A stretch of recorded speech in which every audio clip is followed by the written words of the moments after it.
Gênesis capítulo de número 4, se você tiver com a sua Bíblia, quero convidar você. Nós estamos falando uma série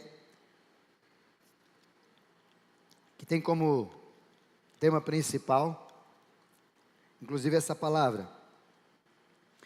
A nossa série desse mês de janeiro chama-se A Coisa Principal é Fazer da Coisa Principal a Coisa Principal. Ouvindo assim, às vezes, rapidamente, fala, pastor, não entendi nada. Mas repetindo, você vai compreender. O tema central da nossa série é essa. A coisa principal, ou seja, a principal coisa que você tem que fazer, é fazer da coisa principal, estar na coisa principal. E semana passada nós falamos sobre essa lei, que é a lei da primazia, que é a lei das primícias. Inclusive no culto do domingo passado, tivemos o culto das primícias, e percebemos o quanto isso é importante para nós. O quanto essa lei, esse desenvolvimento bíblico sobre as primícias, faz toda a diferença na nossa vida. Entendemos lá no livro de Romanos, capítulo de número 11, por favor, Paulo, onde o apóstolo Paulo vai falar sobre isso. Coloca Provérbios 3 primeiro, Paulo, por favor, Provérbios capítulo 3. Salomão vai nos orientar a fazer isso, versículo 9, Provérbios capítulo 3, versículo 9. Honre o Senhor com seus bens e com as primícias de toda a sua renda. Versículo 10, Paulo. Olha o que diz o restante do texto. Então seus celeiros ficarão completamente cheios e seus lagares transbordarão de vinho. A sugestão de Salomão é que não se preocupe com o que você tem. Primeiro se preocupe em dar as primícias e honrar a Deus com as primeiras coisas. E as demais coisas, vamos falar nisso mais para frente, vão ser acrescentadas. Paulo fala isso em Romanos, agora sim, Paulo, por favor, Romanos capítulo de número 11, semana passada falamos profundamente sobre isso. Se você quiser acompanhar essa mensagem, está lá no YouTube, mas capítulo 11, versículo 16 de Romanos, fala um pouco sobre isso também. Se forem santas as primícias da massa, igualmente será santa a sua totalidade.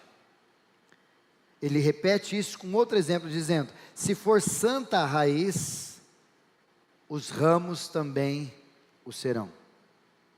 Mais uma vez, o que o texto está dizendo para nós é que se você colocar a coisa principal na coisa principal do lugar principal, tudo aquilo que você colocar a partir disso, será santificado. Vou te dar um exemplo simples, nós já falamos semana passada, mas só para relembrar. Por exemplo, se na minha área da minha família, eu coloco na família prioridade, primícias, o resultado disso vai vir na minha família. É aquele propósito simples, não adianta você achar que você plantando laranja, você vai colher mexerica. Não, você planta laranja, você vai colher laranja. Você planta alho, você vai colher alho. E a distinção disso, segundo Paulo, o apóstolo aí falando aos romanos, ele está dizendo, se você consegue fazer dessa área da sua vida, raiz, santa, todo o resto dessa área da sua vida será santo. Simples assim. Contudo, aprendemos semana passada que às vezes, essa necessidade de colocar Deus como prioridade, ela foi se perdendo em meio à nossa jornada. E não só foi se perdendo, como a ausência dessa postura minha e sua e de todo o povo de Deus, ela gerou algumas consequências desastrosas. Por exemplo, em Ageu, capítulo de número 1, versículo 3, por favor, Paulo, me ajuda nesse texto. Ageu, capítulo de número 1, versículo 3, diz assim, por isso a palavra de Deus veio através do profeta Ageu, dizendo assim, versículo 4, acaso é tempo de vocês morarem em casas luxuosas, enquanto esse templo permanece em ruínas? Eles voltaram do exílio, e depois de estarem nos seus lugares normais, eles se esqueceram de Deus, e começaram a dar mais valor, cuidar e prioridade para as suas coisas, se esqueceram de Deus, é isso que Ageu está dizendo. Acaso é tempo de vocês fazerem isso?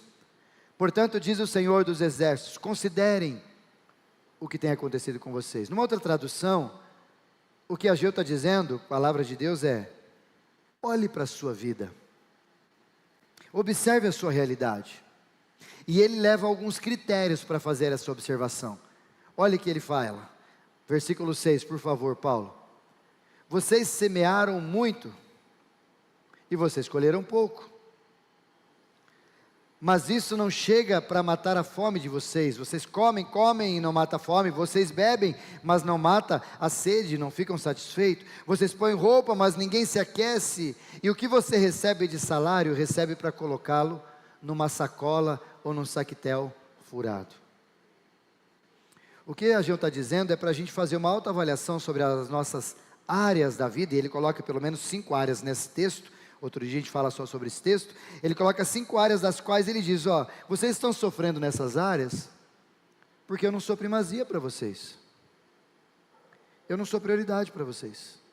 Vocês estão cuidando de tudo e o que sobra vem para mim. Mas olha o que diz o restante do texto, por favor, Paulo. Assim diz o Senhor dos Exércitos, mais uma vez, pela segunda vez ele dizendo, considerem o que tem acontecido com vocês. Versículo seguinte, Paulo. Vão até o monte, tragam madeira, Deus instruindo eles a fazer a coisa certa. Reconstrua o templo, dele me agradarei, e serei glorificado, diz o Senhor. Versículo 9. Vocês esperavam que fosse muito, mas o que veio a vocês foi pouco. E esse pouco, quando levado para casa, eu dissipei com um sopro. Eu não sei se você entendeu, mas é o próprio Deus que assoprou. E por quê? Pergunta o Senhor dos Exércitos. Porque o meu templo permanece em ruínas, enquanto cada um de vocês corre por causa das suas próprias casas. Versículo 10 para fechar, por favor, Paulo. Por isso, os céus retêm o seu orvalho, e a terra não produz mais o seu fruto. Ou seja, não é o céu que não quer abençoar a gente. Segundo o próprio profeta Ageu, o que estava acontecendo é que nós deixamos Deus de lado. E quando nós que sabemos o que estamos fazendo e deixamos Deus de lado, algumas consequências desastrosas como essa começam a acontecer na nossa realidade. Por isso que o profeta Ageu diz por 2 vezes, versículo 4 e versículo 7, considerem, faça uma autoavaliação. E hoje eu quero te convidar para a gente olhar para alguns textos fixos, básicos, mas muito claros, que é onde a primeira vez a palavra primazia, primícias aparece na resolução prática. Lá em Gênesis capítulo de número 1, versículo 1, nós temos a palavra no hebraico ereshit, bereshit ou erebereshit, que vai dizer no princípio, mas é numa criação ou numa narrativa de Moisés sobre a criação do mundo. Mas agora em Gênesis capítulo 4, por favor, Paulo, nós temos pela primeira vez a palavra primícias, na ação cultica ou no exercício de alguém entendendo como isso é importante. Vamos ao texto? Se você tiver com a sua Bíblia, grife esse texto, nós vamos falar dele hoje e semana que vem. Adão teve relações com Eva, com a sua mulher, e ela ficou grávida, e deu à luz a Caim. E então ela disse ao seu coração, adquiri um varão com auxílio do Senhor. Depois, deu à luz a Abel, o irmão de Caim. Abel foi pastor de ovelhas, e Caim foi agricultor. Alguns dias eu não vou para Londrina, segura só um pouquinho, Paulo. E vou para Londrina amanhã, passar uns dias com meus pais, porque o dia do Natal eu estava com influenza e meu pai tem problema um pouco já com pneumonia, então ficava meio difícil de ir. Então não fui e vou para lá agora. E hoje, falando com meu irmão, falei que estava indo tal, a minha mãe ficou toda feliz, aí meu irmão, que é mais velho que eu, 1 ano, 1 mês, 6 dias e 4 horas, é exatamente isso. E ele não é o primogênito, ele é o primogênito porque é o primeiro homem, mas a minha irmã é mais velha. E aí meu irmão falando, aí a gente sempre brinca assim, você vai vir, a mãe fica toda feliz, é o queridinho dela? Eu falei, não, Osés, não sou não, o queridinho é você. Por quê? Eu falei, por causa da história de Caim e Abel. Ele falou, como assim? Quando Caim nasceu, ela disse o quê? Deus, volta o versículo 1, por favor, Paulo. Olha que quando Caim nasceu, adquiriu um varão com auxílio do Senhor. Talvez ela ficou de pé, como é para glorificar, de pé, e falou, aleluia, agora eu tenho um varão. Aí depois, versículo 3, Paulo, depois deu à luz Abel, não, volta, 2 ainda, perdão, depois deu à luz Abel, irmão de Caim, só, não fez festa, não falou nada. Os caçula é assim, Danilo. Quem que é aquele lá? O raspa do tacho, é o que veio por acidente, é a sobra. Eu me senti, gente, Abel perfeitamente ali. Aí eu brinquei com meu irmão, falei, Zé, você é o Caim, eu sou Abel.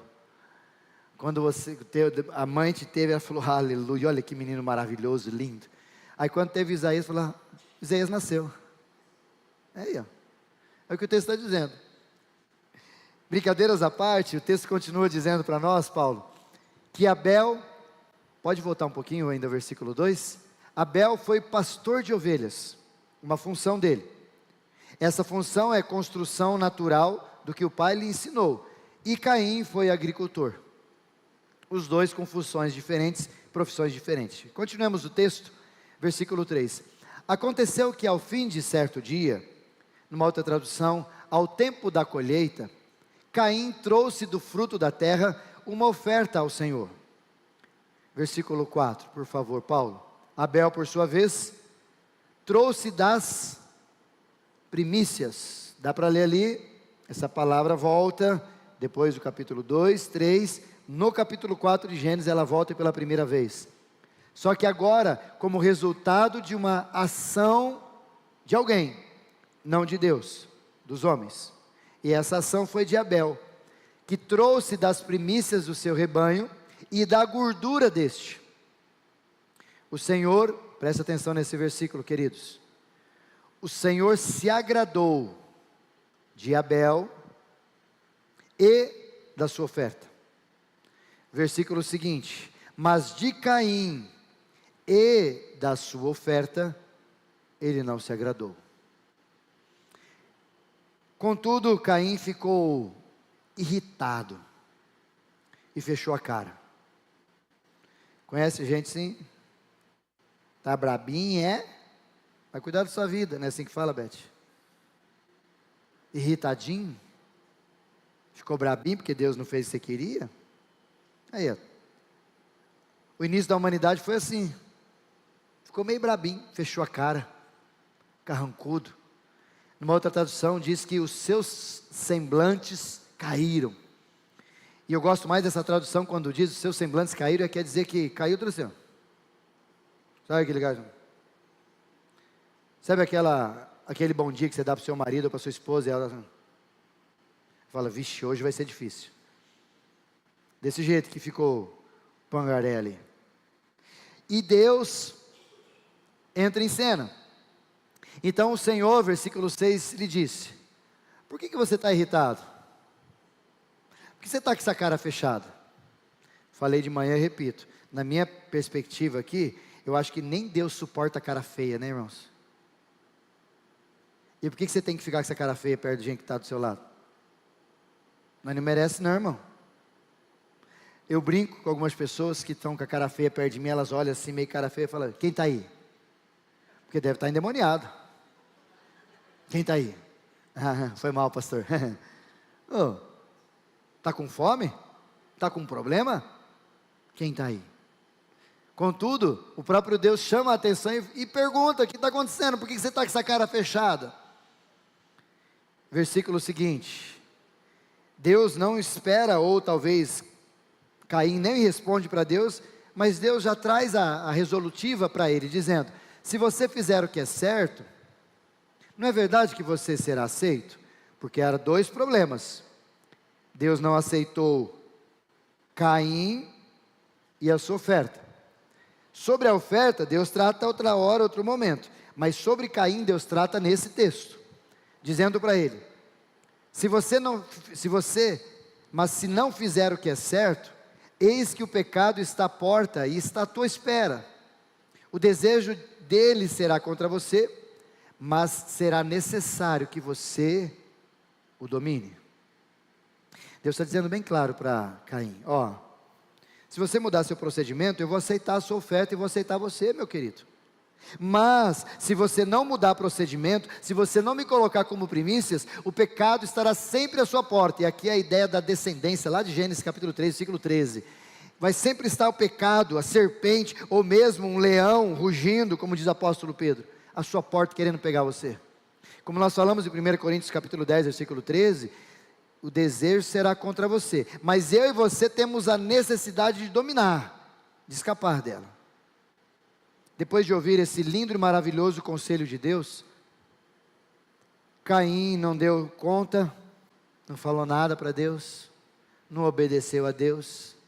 Numa outra palavra, uma vez uma pastor dizendo, falou assim, deixou Deus falando sozinho, e foi fazer o que queria fazer. Caim disse a Abel, seu irmão, vamos para o campo? Na tradução do pastor Belo, ele diria, vamos tomar um açaí? Vamos dar uma passeada? Tira Abel do lugar da família, de todos ali, e leva Abel para o campo. E estando eles no campo, diz o texto, Caim se levantou contra Abel, o seu irmão, e o matou. Provavelmente com uma pedra bem aguda, bem afiada, grande, ao ponto de agredi-lo de tal forma que sangrou, não foi um estrangulamento, foi pancada. Sabe aquela agressão motivada por raiva? É dessas. E eu me recordo uma vez, há muitos anos atrás, tinha uma gangue em Londrina, no nosso bairro, nos 5 conjuntos, o pessoal que assistindo a gente, ele sabe disso, e a gangue chamava SK8, e ela tinha treta com uma outra gangue, que era de skatista e dos de mobilete, e eu fazia parte das duas gangues, eu era do bem, o pastorzinho fazia parte das duas gangues, e tinha um garoto, já faleceu infelizmente, chamava Moca, não sei até por que o nome dele era Moca, e ele teve conflito com o pessoal da SK8, a galera veio com o skate, bateram aquela briga, e de repente, uma cena que eu tive que apartar, eu era adolescente, mas o pessoal respeitava, na frente da nossa avenida, saiu o Kim de lá, um rapaz batendo, o Moca estava deitado no chão já assim, ele me pega um tijolo, sabe esses de 6 furos? E levanta assim, eu vi aquela cena, até hoje eu tenho guardado no coração, mas dá aquela pá na cabeça do Moca, tijolo para todo lado, abriu tudo, cara. Quando eu olho essa cena, para mim, eu me lembro do Moca. Para mim, o que Caim fez com Abel, foi mais ou menos isso. E essa atitude, segundo o próprio texto, nós vamos entender já, ela é um fraticídio. Frate de fraternidade, de irmandade, onde alguém mata o próprio irmão. Já vamos entender melhor esse texto. Mas foi isso que aconteceu, e de forma muito cruel ele fez isso. Até porque, vamos falar disso semana que vem, quando a gente deixa Deus de lado, a nossa carnalidade aparece. E uma das características da nossa carnalidade é o ódio ser aflorado e descontrolado. Mas o texto continua, por favor, Paulo, versículo 9. O Senhor então voltou a conversar com Caim e perguntou para Caim, onde está Abel, Caim, o seu irmão? Onde que está Abel? Depois de voltarem do campo e ter acontecido o que aconteceu, e Abel, miserável, endemoniado, responde, não sei. Como você não sabe? E aqui eu volto a dizer, gente, você mentir para o teu marido, você mentir para a tua esposa, mentir para o teu filho, mentir para o teu pastor, mentir para o teu patrão, tudo bem. Mas você tem a petulância de mentir para Deus, você está de brincadeira, né? Deus acabou de ver toda essa cena de que ele tenha matado o seu próprio irmão, e Deus pergunta, e a pergunta de Deus não é porque ele quer uma resposta, porque ele não sabe o que está acontecendo, mas é tudo pedagógico de Deus, a partir inclusive de 2 perguntas sequenciais que ele faz, e ele pergunta, e naturalmente um cara como esse, um narcisista ferido, semana que vem vamos falar mais disso, ele diz para Deus, não sei, faço ideia, e ainda joga bronca para Deus. Porque no texto ele diz: por acaso eu sou o guardador do meu irmão? No sentido assim, será que eu tenho responsabilidade sobre ele? E aqui só para você entender, no capítulo 3, quando Deus chama a atenção do pai dele, Adão, dizendo: o que aconteceu, Adão? Mesma pergunta, pedagógica. Adão disse: foi a mulher que o Senhor me deu. Adão, da mesma forma que Caim, jogou a culpa para cima, para Deus. É coisa nossa. Nós pecador faz isso naturalmente, justifica e culpa os outros, mas nunca aceita a responsabilidade. Só que Caim, como um bom filho, ele pode se tornar melhor do que o pai, ou ele pode se tornar pior do que o pai. E aqui Caim piora a relação a partir de pouco tempo, e ao invés de só dizer que Deus é o culpado pela vida do irmão dele, ele ainda mente para Deus, ou seja, acrescenta alguma coisa a mais, para deixar bem claro que quem está aí, precisa ser dito para Caim. Olha o que ele diz para Deus: eu não sei onde está meu irmão, até porque eu não sou tutor dele, o problema dele é do Senhor, resolva o Senhor. Mas não acaba aí ainda a história, versículo 10, o Senhor disse depois, a segunda pergunta: o que foi que você fez? Você acha que Deus não sabia? E aí Deus diz bem claro para Caim: a voz do sangue do seu irmão clama da terra a mim. Por isso que foi dolorido demais, sangrento a ação de Caim sobre Abel, porque esparramou sangue sobre a terra. E a terra como o sangue subiram aos céus. Versículo 11, por favor, Paulo. E aqui entra a terceira vez a palavra maldito. Estamos em Gênesis 4 ainda.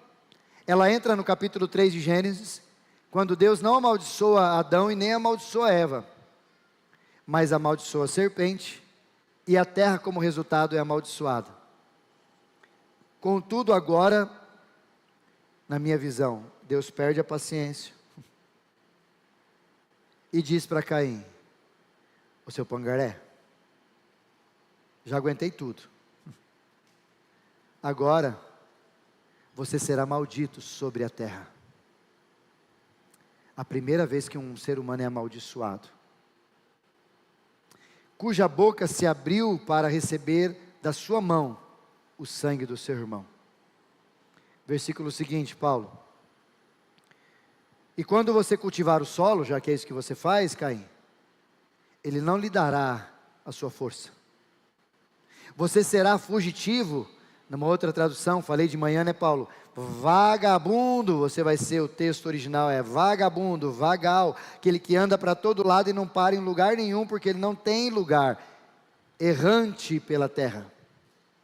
Versículo seguinte: então Caim, aí então ele começa a falar sério com Deus. Olha que engraçado, semana que vem vamos falar disso. Ele volta a falar sério: Senhor, esse castigo é grande demais para mim, eu não posso suportá-lo. Ah, agora você acordou, agora nós vamos falar de igual para igual? Agora você vai ser honesto comigo? Legal. Deus, como não sou eu, Deus é misericordioso, Ele ainda entra.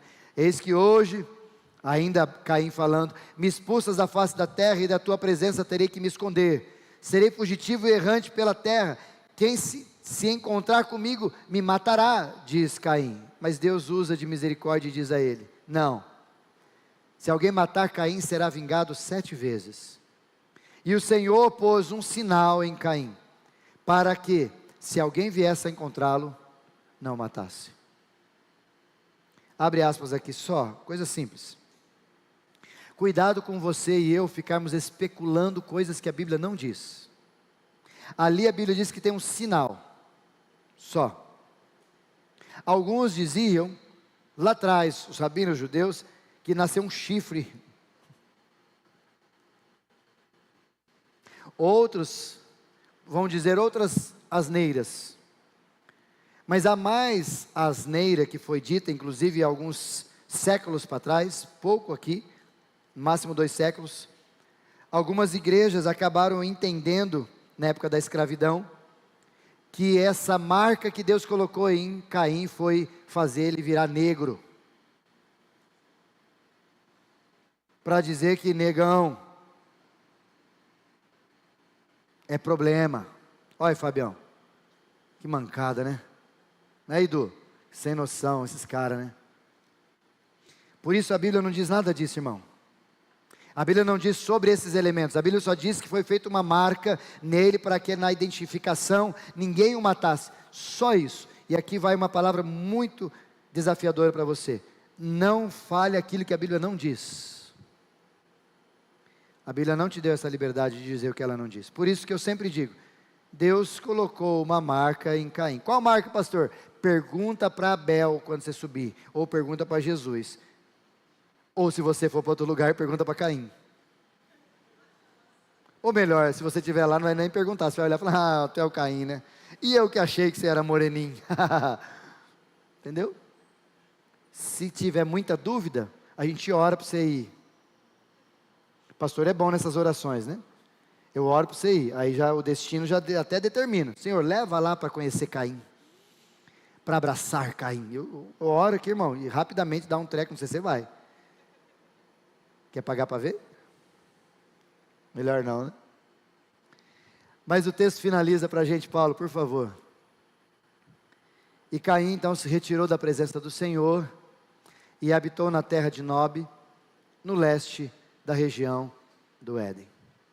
Até aí nós vamos ficar nesse texto, e eu quero trazer alguns desafios para você, de forma contextual a esse texto, para você entender algumas coisas muito importantes. O primeiro delas é que a primeira ação da saída do Éden, dos filhos de Adão e Eva, foi esse fraticídio.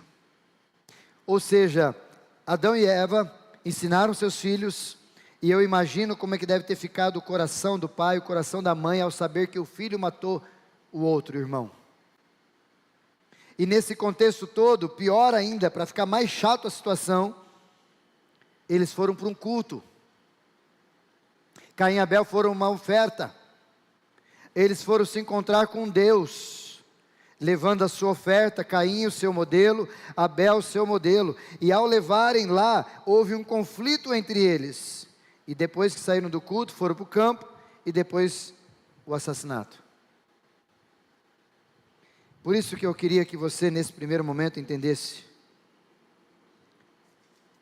que o primeiro assassinato na palavra de Deus, da sociedade, da humanidade, foi gerado por causa de religião,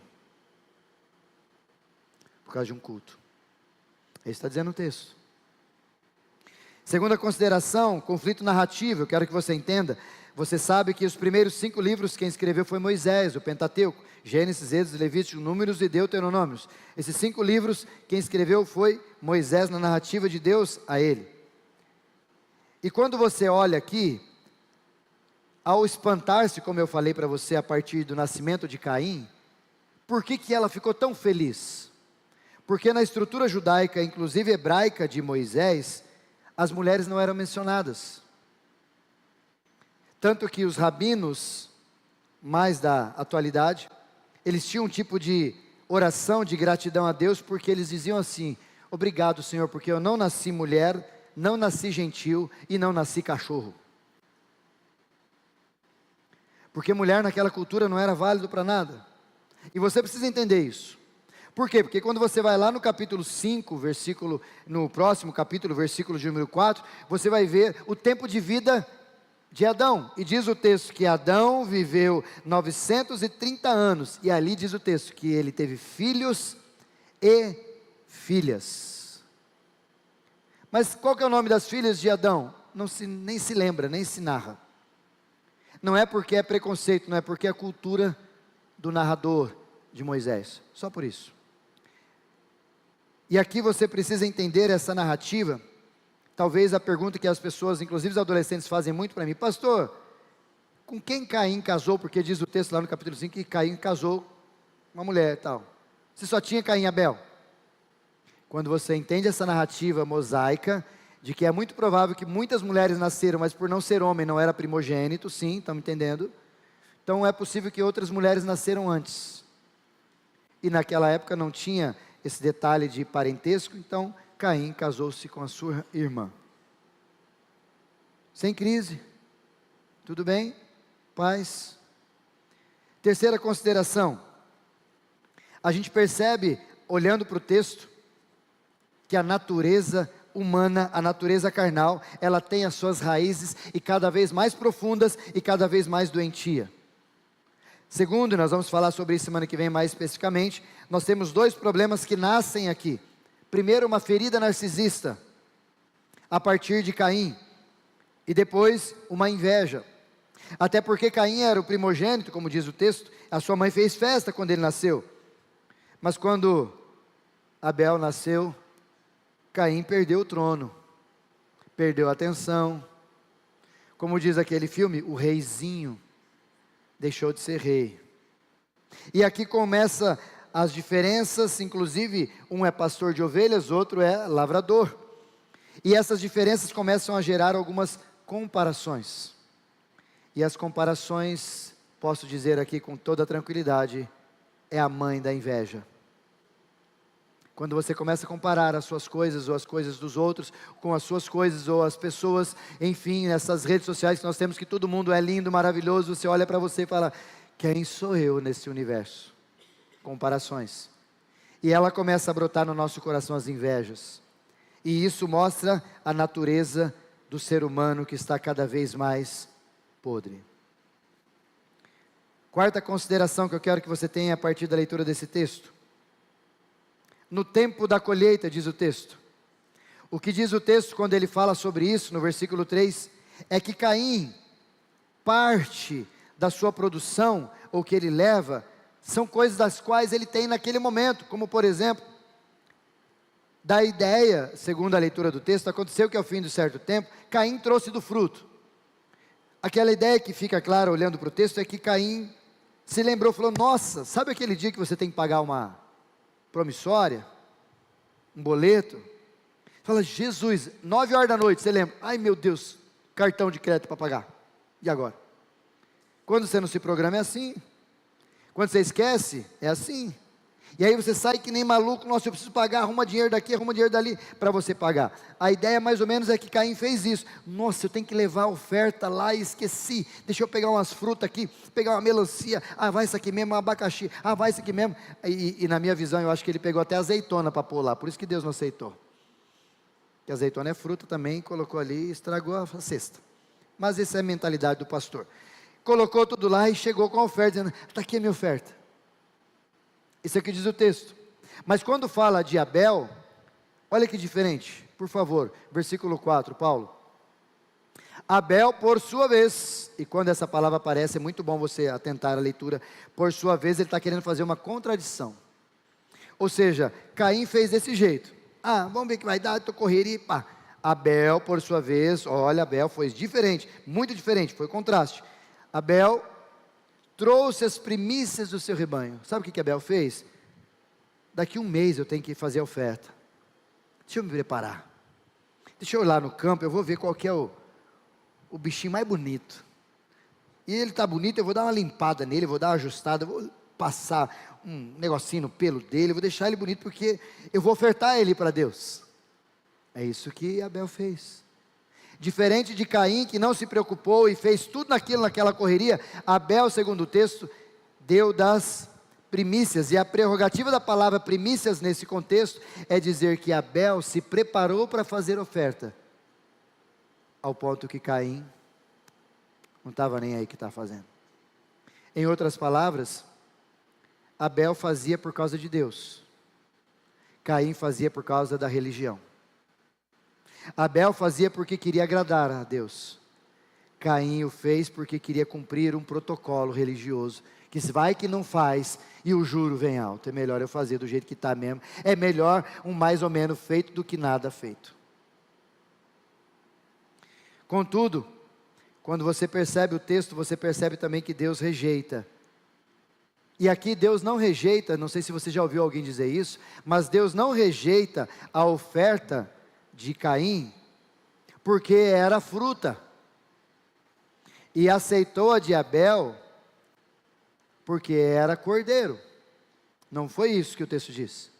O texto diz bem claro que Deus não aceitou, rejeitou Caim. Coloque para mim o versículo seguinte, por favor.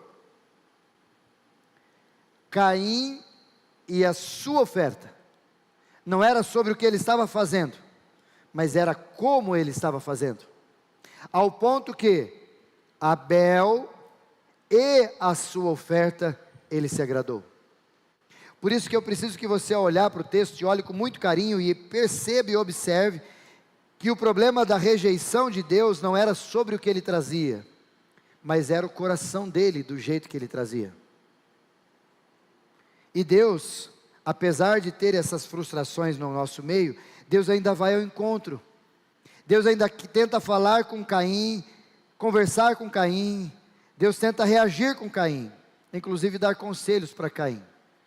Mas Caim, infelizmente, cede, acaba sendo narcisista por sua vez, e intencionalmente faz o que fez, o primeiro homicídio, ou talvez o primeiro fratricídio. E a pergunta que eu quero que você leve para o teu coração nessa noite, é o que a gente pode aprender nessa primeira parte desse texto, até aqui. O que esse texto ensina para a gente? Primeira verdade que eu quero que você guarde, é que Deus não se impressiona com o que você dá, e nem com o que você faz, porque Ele conhece o teu coração. Vou repetir, Deus não se impressiona com o que você dá, ou com o que você faz, porque Ele conhece o teu coração. Quando nós olhamos para o texto de forma bem clara, Caim e Abel tinham profissões diferentes, um era do campo, era pastor, e nada de errado nisso, segundo o próprio texto. E Deus, como nós acabamos de falar, não rejeitou a oferta por causa da oferta em si, por causa do tipo de oferta, mas Deus rejeitou por causa do coração de Caim, que não estava de acordo com a sua oferta. Ele não pensou, ele não se organizou, ele não fez daquele exercício espiritual algo premeditado, como ele talvez fez com o seu irmão. Imagina se ele usasse essa premeditação boa que ele tem, para matar o irmão, usasse para, eu vou pensar, como é que eu vou adorar a Deus? Mas ele não fez isso, porque o coração dele estava longe. Isso quer dizer que o coração é o problema e não a oferta. O problema aqui de Caim, parte da sua produção, e Abel dá o melhor daquilo que ele tinha, ou seja, seu coração tinha intenção de dar e fazer o melhor. Por isso que eu quero que você olhe comigo alguns textos bíblicos, por favor, Paulo. 1 Samuel capítulo 16, versículo 7, quando Samuel vai ungir, e ele diz assim: não olhe para a sua aparência, nem para a sua altura, porque eu rejeitei. Porque o Senhor não vê como o ser humano vê. O ser humano vê o exterior, porém Deus vê o coração. Por isso que eu posso dizer com tranquilidade para você, irmão, que Deus conhece o teu coração do jeito que você veio nessa noite aqui. Deus sabe se você querer estar aqui. Deus sabe. E mais, 2 Crônicas, capítulo 16, versículo 9, Paulo, olha o que Deus diz nesse texto, 2 Crônicas 16, versículo 9. Porque quanto ao Senhor, os seus olhos passam por toda a terra, para dar forças, ou seja, para ajudar aqueles cujo coração é totalmente dele. Deus não quer o que você tem, Deus quer o teu coração. Não é sobre a tua oferta, não é sobre os teus bens, é sobre você. É isso que diz o texto ainda em 2 Crônicas, por favor, capítulo 25, versículo 2, Paulo, por favor. Olha o que diz esse rei, Amazias, fez o que era reto aos olhos do Senhor, mas havia um problema, e Deus diz, mas não com coração íntegro. Numa outra tradução, mas não com inteireza de coração. Até porque fazer as coisas, qualquer um faz, mas colocar o coração para fazer, poucos fazem. E aqui, queridos, Jesus faz uma constatação, lá no livro de Marcos, capítulo 12, não precisa pôr, Paulo, a partir do versículo 41. Melhor, coloca para a gente capítulo 12, versículo 41. Olha o que diz esse texto. Sentado diante da caixa de ofertas, Jesus observava como o povo lançava ali o dinheiro. Ora, muitos ricos depositavam grandes quantias. Pode ir descendo, Paulo. Vindo, porém, uma viúva pobre, lançou 2 pequenas moedas, correspondente a um quadrante, ou seja, uma coisa bem irrisória. E chamando seus discípulos, Jesus lhe disse: em verdade lhes digo, que esta viúva lançou sobre a caixa de ofertas mais do que todos os outros ofertantes. E tinha gente rica, hein? Olha o versículo seguinte, Paulo. Porque todos eles deram daquilo que cainhava. Uma outra tradução, sobrava. Postura de Caim. Ela, porém, de sua pobreza, deu tudo o que possuía. Todo o seu sustento. É isso que Jesus constata, e Ele sabe quem está fazendo o que está fazendo, do jeito que está fazendo. Por isso que, irmãos, a igreja vê o que você faz, mas Deus vê quem você é. Não adianta a sua oferta ou qualquer outra ação se o seu coração não está com você. Não adianta cantar, não adianta pregar, não adianta ministrar, não adianta estar aqui se o nosso coração está longe da gente nesse sentido. Inclusive, Deus rejeita, Isaías capítulo de número 29, versículo 13. Olha o que Deus, olhando o nosso coração, fala para a gente. O Senhor Deus diz: visto que este povo se aproxima de mim, com a sua boca e com os seus lábios me honram, que nós fizemos agora há pouco aqui, certo? Mas o seu coração está longe de mim, e o seu temor para comigo consiste só em mandamentos ensinados por homens. Ou seja, vocês estão aqui por causa de igreja, vocês estão aqui, Isaías dizendo, não eu, mas o Isaías profeta, dizendo talvez para nós, vocês vêm aqui porque vocês acham que se você não vier na igreja no domingo, a semana vai ser ruim, religiosidade. Vocês vêm aqui porque vocês acham que se vocês não vierem aqui, vai dar problema. Vocês vêm aqui porque vocês acham que se você não dá a oferta, Deus vai te castigar, as coisas vão acontecer erradas, religiosidade. E o que Jesus fala sobre esse mesmo texto, lá em Mateus, no capítulo 6, no capítulo 15, melhor, não precisa pôr, Paulo. Jesus vai falar a mesma coisa, só que ele, coloca para mim sim, Paulo, por favor, capítulo 15, versículo 7. Jesus acrescenta, porque Jesus tem postura para fazer isso. Ele chama os caras. O profeta Isaías é mais leve, fala, Deus não está aceitando. Jesus já fala mais direto. Seus hipócritas, quem está aí? Como Isaías diz, né? Seus miseráveis, olha o que ele diz. Bem profetizou Isaías a respeito de vocês, dizendo, versículo 9, este povo me honra com os lábios, mas o coração de vocês está longe de mim. Por isso eu finalizo esse termo, esse contexto do primeiro momento. Como tem sido a sua adoração? Teu coração está junto? Ou a gente está fazendo cantoria aqui? E cantoria bonita, bela, maravilhoso. Mas será que é isso que Deus está interessado? Será que o meu culto é culposo, como eu falei no início? Ou a minha adoração é dolosa? Você está fazendo com vontade ou você está fazendo por obrigação? Por que a gente está aqui? O que precede a nossa oferta, irmão, com certeza vai chancelar a nossa oferta. O jeito que eu estou. E aqui, antes do segundo ponto, que eu quero te incomodar, como que você veio para esse dia? Você se prepara para vir? Você conversa com Deus e fala, Senhor, eu vou na tua casa, o Senhor vai falar comigo?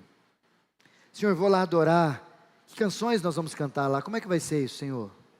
Como que vai ser esse encontro? Ou você simplesmente vem, me ajuda ali por favor, meu lindo.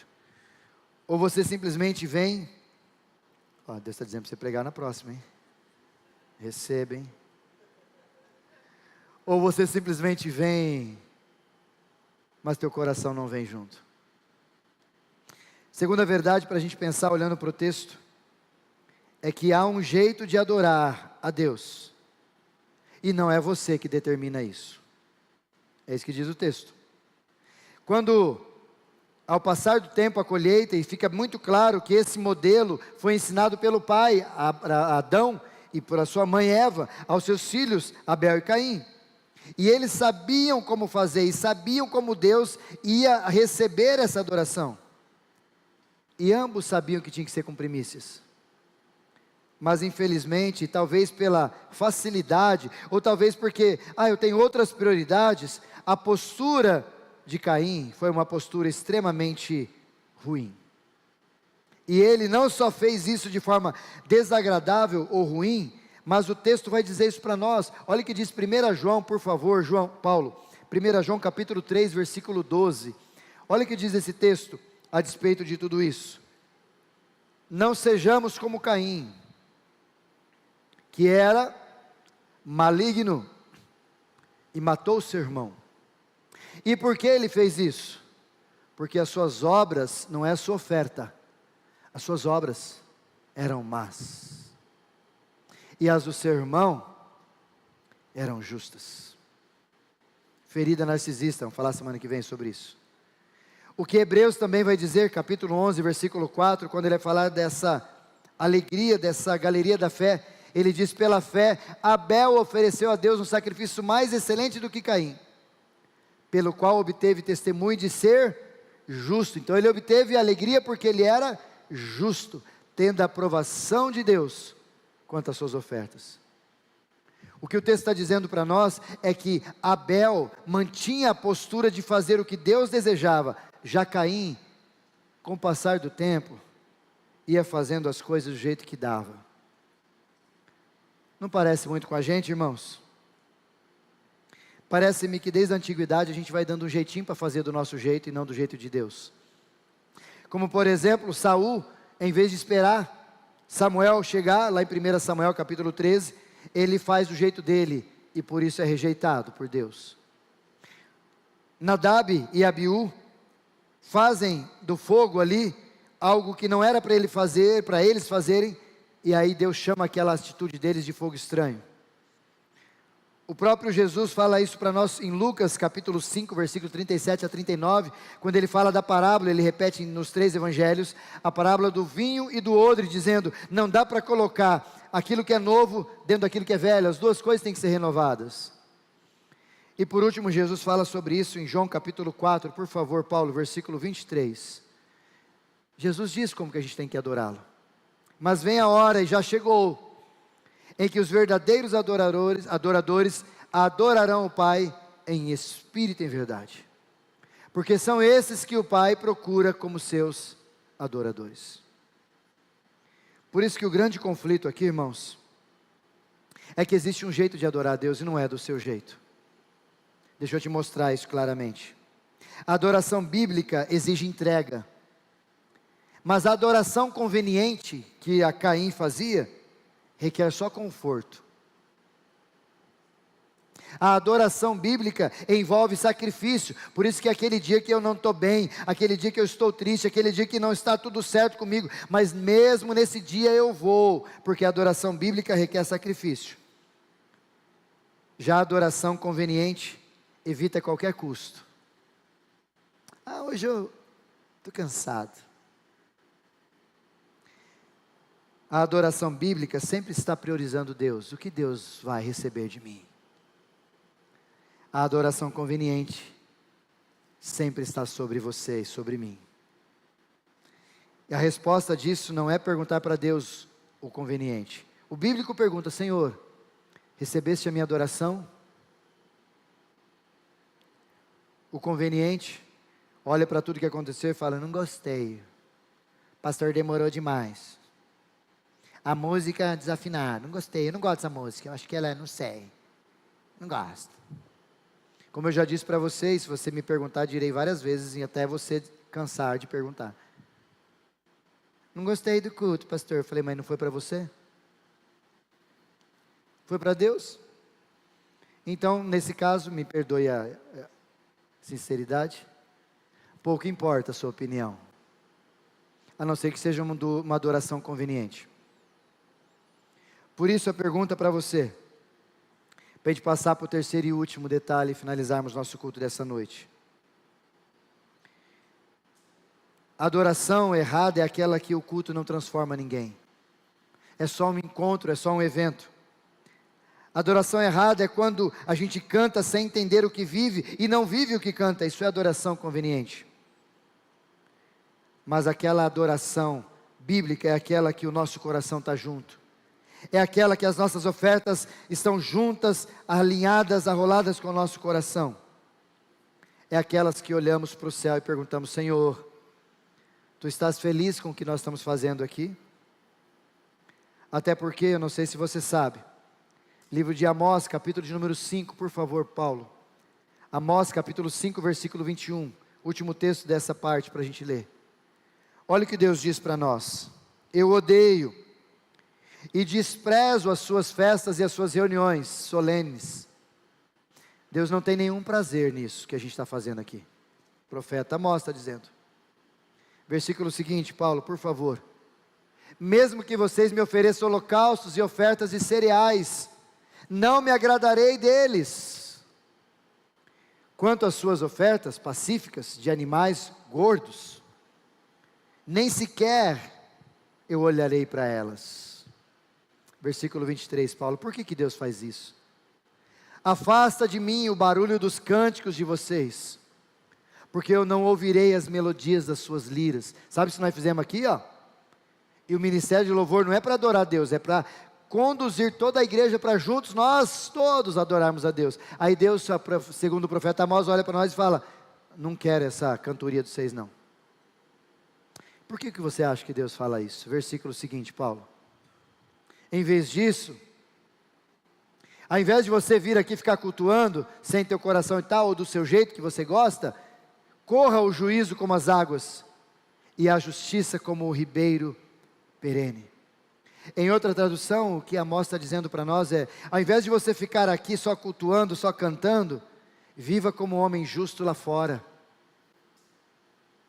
Viva com juízo lá fora. E olha o que Isaías diz para nós, capítulo 1, versículo 12, Paulo. A mesma coisa, capítulo 1, versículo 12, profeta Isaías também no mesmo cenário, em outra circunstância, anos diferenciados. Quando vocês comparecem diante de mim e querem, quem requereu de vocês esse pisotear nos meus átrios? Pode ir descendo, Paulo, por favor. Não me tragam mais ofertas vãs. O incenso para mim é abominação, e também as festas da lua, os sábados, convocação, culto, assembleia, festa, verão, e essas coisas, tudo eu não quero. Versículo 14, por favor, Paulo. A minha alma as odeia, já é um peso para mim. Estou cansado de suportar o culto de vocês. Porque quando vocês estendem as mãos, eu fecho os meus olhos. Sim, isso, não ouviu errado não. Quando multiplicam as suas orações, não ouço o que vocês estão falando. Sabe por quê? Porque as mãos de vocês estão cheias de sangue. Em outras palavras, talvez Deus está dizendo através do profeta Isaías: porque eu sei que vocês fizeram antes de vir aqui. Eu sei quem vocês são durante a semana antes de vir para adorar a Deus aqui. Mas ele continua: lavem, como Deus sempre fez com Caim, faz com a gente. Lavem-se e purifiquem-se. Tirem da minha presença a maldade dos teus atos e parem de fazer o mal. Versículo seguinte, Paulo. Aprendam a fazer o bem. Aonde? Lá fora. Busquem a justiça. Aonde? Lá fora. Repreendam o opressor. Lá fora. Garantam o direito dos órfãos. Defendam a causa das viúvas. Onde tudo isso, irmãos? Lá fora. O que Isaías está ensinando a gente é que Deus não aceita a nossa adoração se lá fora não for conivente com o que está vivendo aqui dentro, se não houver essa coerência. E por último, não menos importante, para a gente encerrar, sempre haverá uma escolha, e eu e você decidiremos o que vamos fazer. Porque quando Deus chega para Caim, e vamos falar dessa profundidade semana que vem, Deus chega para Caim e conversa com Caim: Caim, por que você está assim? Antes dele matar o irmão. Se você não mudar seu procedimento, você acha que eu não vou te aceitar? Bora, estou aqui, vamos trabalhar junto. Mas assim como Caim, muitos de nós às vezes não ouvem aquilo que Deus está nos instruindo. Por isso que sobre nós sempre haverá uma escolha, uma postura onde eu e você precisamos decidir. Deus fala sobre isso lá em Deuteronômio capítulo 30, versículo 19, onde ele diz: eu coloco a vida e a morte, a bênção e a maldição, e a gente tem que escolher. Deus intervém, não condenando, mas perguntando, e revelando o caminho. Mas o problema, queridos, é que muitas vezes a gente não ouve o que Deus está nos instruindo. Muitos de nós, às vezes, arrolado, carcomido pelo ódio, pela inveja, por tantos sentimentos horríveis, a gente acaba não dando ouvido ao que Deus quer dizer para a gente. E Deus não nos deixa sem aviso, irmãos, sinto em te dizer. Como nós falamos no início da nossa ministração, Deus não nos deixa sem aviso, não somos ignorantes. A palavra de Deus nos ensina, a oração que é o meio de relação com Deus, da gente falar, da gente ouvir, nos ensina. Você estar aqui nesse culto nessa noite, é Deus te instruindo e dizendo para você: quero o teu coração. Nos momentos da mensagem, o conselho de amigos, é tudo Deus tentando fazer com que eu e você deixemos de fazer aquilo que é errado e comecemos a fazer aquilo que é certo. Sem primazia, irmãos, as nossas escolhas começam a ser, e vamos falar sobre isso domingo que vem, carnais, convenientes e pecaminosas. Por isso, qual é a sua decisão? Ser parecido com Caim ou ser parecido com Abel? Abel levava Deus a sério e era a prioridade, o seu coração estava ali. Caim, por sua vez, não. Quem nós somos nisso tudo? Quero convidar o louvor para vir aqui à frente, o Ministério Louvor, para a gente cantar uma última canção. Enquanto isso, eu quero te desafiar a ouvir, refletir e agir da nossa mensagem. Primeiro, ouvir, refletir e agir. Teu coração está alinhado com a tua oferta? O teu coração está alinhado com o teu culto? Segunda pergunta que eu te faço: Deus procura adoradores que o adorem em espírito e em verdade. Isso implica em quê? Em espírito, é o espírito que te conduz à adoração. E em verdade, é saber que o que eu vivo lá fora é a mesma coisa que eu vivo aqui dentro. Não há discrepância. Por isso eu te pergunto: você é esse adorador que Deus procura, que adora em espírito e em verdade? Terceiro e último, sempre há uma escolha. Sempre há uma decisão a ser tomada. E você pode sair daqui desejando ser mais parecido com Caim, onde não leva Deus a sério, onde o que sobra está para Deus, onde se der, Deus entra em cena. Ou você pode sair daqui sendo como Abel, pagando um alto preço, inclusive a própria vida, para fazer com que, desligou aí, tio? Isso. Para fazer com que o nome dele seja levantado e o Evangelho de Deus seja pregado.